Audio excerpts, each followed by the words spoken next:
Hi, Team Genasys. It's great to have you guys with me online. I normally only chat to Andres, and today I've got three of you online because we have received some interesting news today. Steve will be retiring after starting Genasys Technologies in 1997 in your garage, if I'm correct, Steve. So he will be handing the reign over to Andre and Craig. So for me, that is super exciting news. You guys, I've worked with Genasys for a very long time. We've walked a road, so I thoroughly enjoy the good news. And I would just like to talk a little bit about it. So I think obviously I'm going to start with the man of the moment, Steve. How do you feel, Steve? Firstly, I'm not quite 100% retiring. I'm going to take a non-exec position within Genasys and remain on as chairman, and I'll still be involved in it. I just won't be being in a day-to-day executive role within Genasys. So I'm very comfortable that we've got a competent team that is going to take over and can run with it. I'd like to know that I'd still be involved to a degree, and that they'll be running with what we've been doing for the last 23 odd years and improving on that.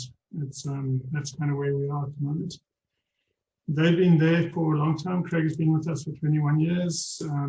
Eugene has been there for nearly 15 years or somewhere around there. And Andre has been there for over 10 years, and he's been living the business since he was a little kid. So he's known about it ever since he was small. So I think they're in a good position to take over. Yes, I agree with you. So your respective roles let's talk quickly about Steve. You're going to have a little bit more time at hand. What is the it's not retired, semi-retired Steve going to do? Is it golf? Is it grandkids? What is it? So definitely grandkids will play a role in it. So I'm looking forward to actually having some time and actually trying to find out who I am again. I've always been Steve at Genasys, so it's going to be quite interesting to actually determine who I am. Definitely some golf, so that'll be it. Once this COVID thing disappears, I'm hoping that a bit of travel would also be on the horizon. I've got two of my kids are now in the UK, so I'd like to be able to spend some time with them as well. So I'm looking forward to a new chapter. It's going to be different. But I'm not unhappy about it. I'm not concerned that I'll be bored. I think I'll find something to get involved in. I'm sure entrepreneurial type people are never bored for long. They always find things to do. So we might see a whole new business rising from your boredom. You never know. I think with my ADHD, I think that'll probably be something that will come out of it somewhere down the line, and we'll see how it goes. Yeah, awesome. So maybe you guys can tell me what your respective roles will be going forward. Maybe we can start with you, Andre. Thanks, Rianet. Yeah, so Craig and I have always taken a team approach to running the business, and we first saw that when we launched the UK company 3 years ago. That has now really taken off. We're very excited about continuing that growth. I think at that time, we were very insure-techy. We had our startup caps on, taking e-scooters to the office, and wearing lots of sneakers. You can see we're back into collared shirts now. And at that time, our job titles was VP of Business Stuff and VP of Tech Stuff. Now, I've always looked after the business aspects of the business, and Craig's always looked after the technical and delivery aspects of the business. And we're pretty much going to go along the same line. So I've been telling you what Craig's going to do. I'll predominantly be looking after our strategy, the human resources, financial, and the sales aspect of the business, and potentially also dealing with the majority of the shareholders. Craig? Yeah, so I think, as Andre said, VP of Business, VP of Tech Stuff initially. So my primary focus would be on the product. I think what's really important to us is giving back to our customers, understanding their business requirements, their pain points, their opportunities, and solving that from a technology perspective and really partnering with them. So overall, looking after the product, looking after the roadmap, and obviously the teams that support that. And then further taking on overall ownership of the operational delivery. So the project teams out there delivering, And really what's been really important to us all along is being able to deliver a quality solution on time and within budget. And we've managed to be able to do that successfully. And it's about building processes, enhancing our existing processes, getting the teams on board to be able to cater for that and to drive the growth that we foresee over the next couple of years. Andre, you mentioned the word team quite early on. So any one of you, and maybe all of you, I think maybe you can just touch on the importance of having the dream team, because I know for myself, you can't do it on your own. So how important is having the right team, the dream team for you? And do you think you've got it? Yeah, absolutely. It is the most important aspect of the business. You know, we are often very loud and proud about the amazing product that we have in Sky, and that it is a world-leading product that was developed in South Africa. But what we always forget is that a piece of equipment or a piece of software is actually written by people. And it's that amazing people that we have to commend and keep on board to maintain the product edge that we have on our competitors and to continually drive new innovation in the market. So having the dream team, or having a team that does what they are currently doing, and the way that our team currently delivers on time, on budget, and quality, the way Craig said it, and creating one of the best products, that makes them the dream team. You know, so we are fortunate that we've developed the dream team. We haven't gone out and bought a dream team. Steve, your comment on the dream team, you've probably built it over the years, very much. Yeah. It's I think that, as you say, nobody can do this on their own. Nobody can build a business on their own. The business relies on the team. I've been very, very lucky that I've had great support in all the people that I've worked with over the years. Those that are currently with Genasys, those that have been with them beforehand, and how we've built it together. The support that I've had from family and from what have become friends is critically important. And I think one of the aspects that we've learned is the importance of actually being with our customers and the value that they are to us. And as long as we continue to really have that relationship with our customers, that's the critical part. We've never wanted to be a box shop. We've always wanted to be very involved with our customers. And I think that's the ethos and really the thing that has built Genasys is the team that is wanting to support customers. And what will never change at Genasys, and what might change going forward? I think I'm going to start with Craig. So I think one of the big things that has enabled us to build the dream team and the product is the culture of the business. And you know, I think one of Steve's quotes right in the beginning of the business was, "Never forget to have fun." You know, you spend most of your time at the business and building something. So, you know, I think for Andre and myself both, it's really important to maintain that culture, enhance the culture. So I think that really shouldn't be changing, and we don't want that to change.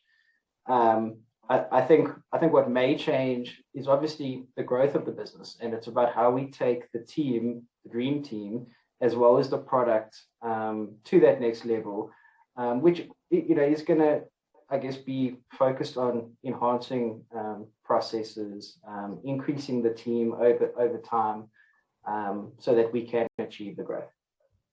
That's a great thing, but I've had many conversations, and I think me and Andre, we also touched on it last time, is this possible change of culture with where we are now and how things are happening. And yes, we hope we can maintain that the fun that you had in the business. It's probably the thing that's probably gonna change is how you do the fun, because it's not the same that it used to be. So that's definitely one of the things going forward, which is sad in one way for me. But yeah, we'll reinvent it all. What do you think is your management? No, not what do you think. What is your management style, Andre?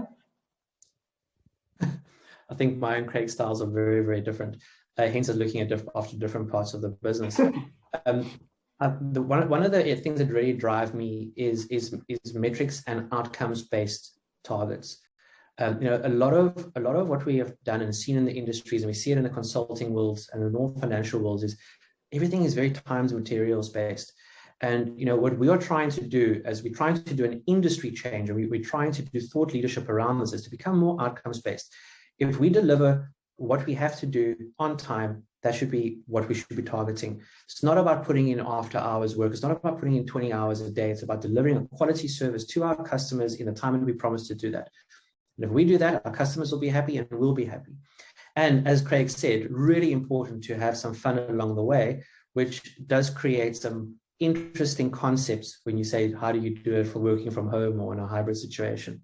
But yeah, it's rather different to Craig's. But I hear slave driver or what? No, not at all. The opposite. It's exactly the opposite.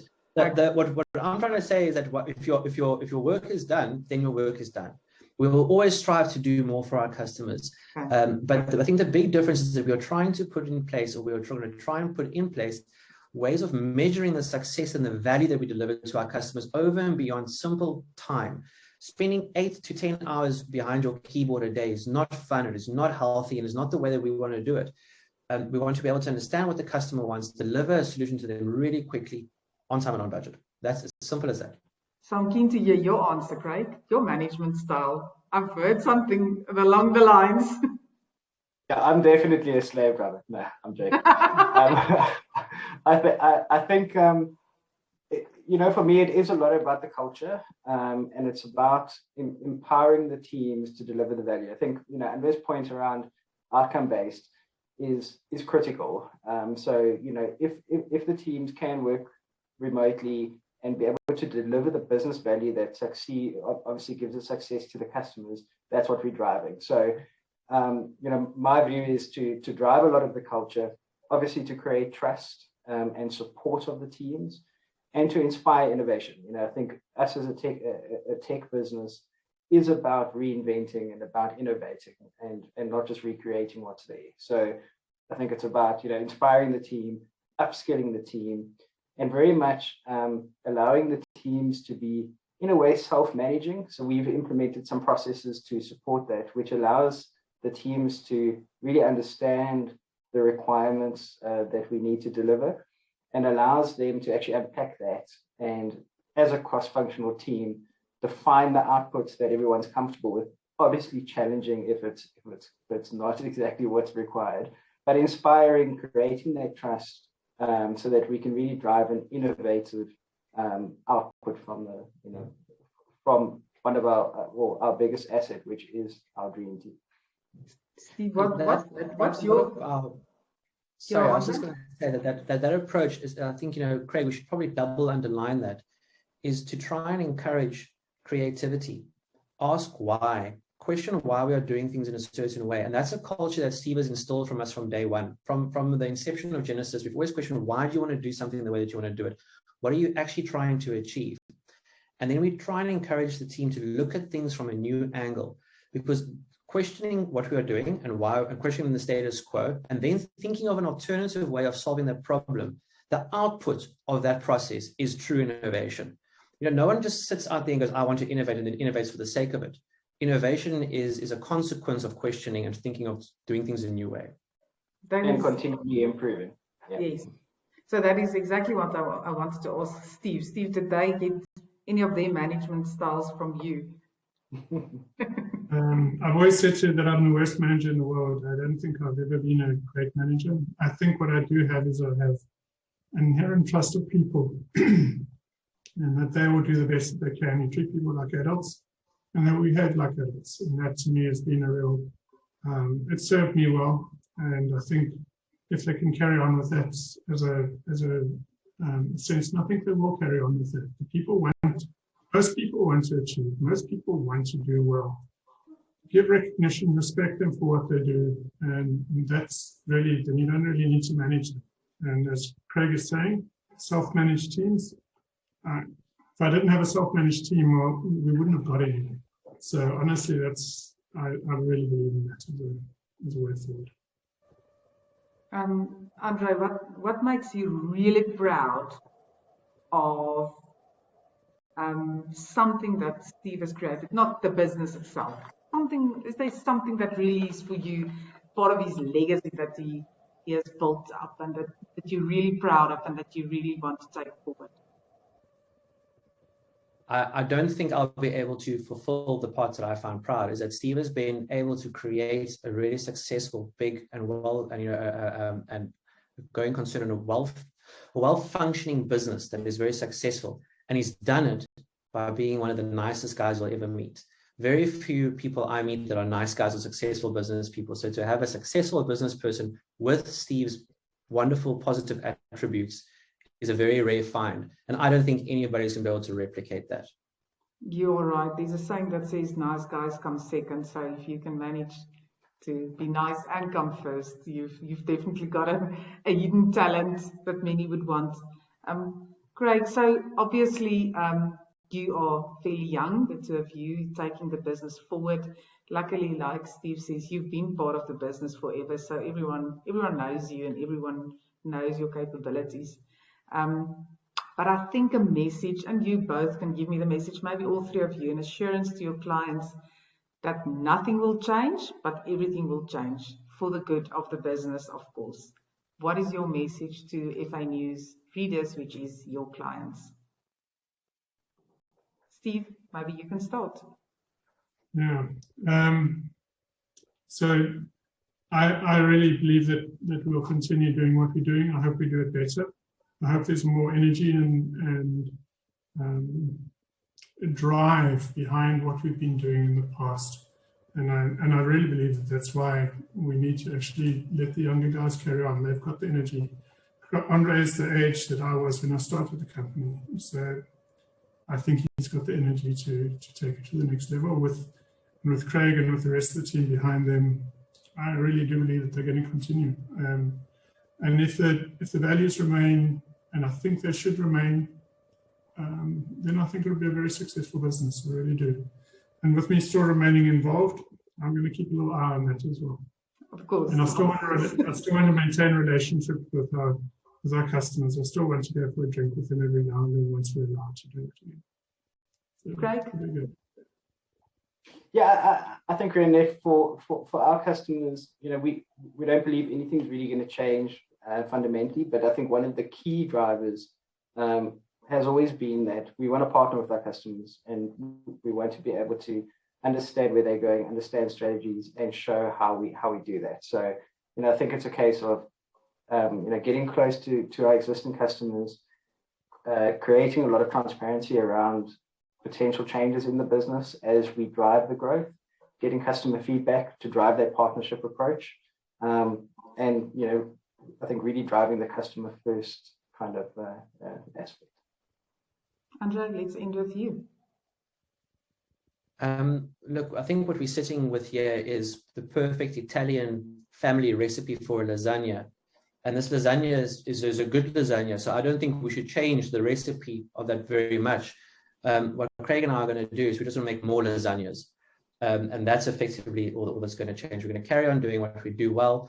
We're going to always continue to look to improve it, continue engaging with our customers. But fundamentally, there's going to be no real shift except doing more of what we do well and being focused on that. Yeah. Well, it was great. It was great to chat to you guys. Steve, I think you're going to enjoy your off time a little bit now, and you guys are going to be a little bit more hectic, but it's exciting. I'm excited for you and with you, and I hope we as FAnews can continue our relationship. And it's great to see how the business is growing and how well you guys are doing. So, yeah, well done and good luck and strongs on the journey ahead. Thank you very much, Rianet. I'll probably see you around at all the events because I'll still remain involved. Cool. And please, let's go and play a round of golf. Very nice. Cheers. Take care.